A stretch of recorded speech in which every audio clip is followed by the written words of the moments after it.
নিছে কিস্ত নিছে দে ছোট ভাইয়ে হারনে টাকা নিয়ে দিছে যে 2.5 লাখ টাকা 2.5 লাখ টাকা কিস্তর থেকে নিয়ে দিছে। তখন কিস্ত ওরা দুজন ফালাইছে, বড় ভাই হারনো বড় ভাবি ফালাইছে। ওরা 2-3 মাস হয়েছে, 2-3 মাস ধরে ওরা মানে কিস্তলা অনেক বিরক্ত করতেছে। ও মানুষ ঘরে ঘরে লুকি থাকে, লুকাচুরি করে থাকতে থাকতে এখন আর বিরক্ত হয়ে গেছে।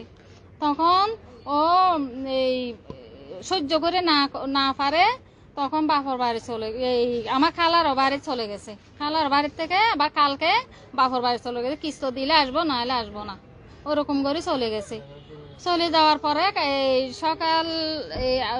সকালে আমরা সবাই গালাগালি করতেছি, ও তুই চলে যা, ও তো চাকরি করে, তুই চলে যা। তো এবার কাগজ চোপড় গুছাইতে গেছে নিচে, গাড়ির জন্য অপেক্ষা করতেছে। তখন শুনতেছে এই হারন ফাঁসি খাইছে।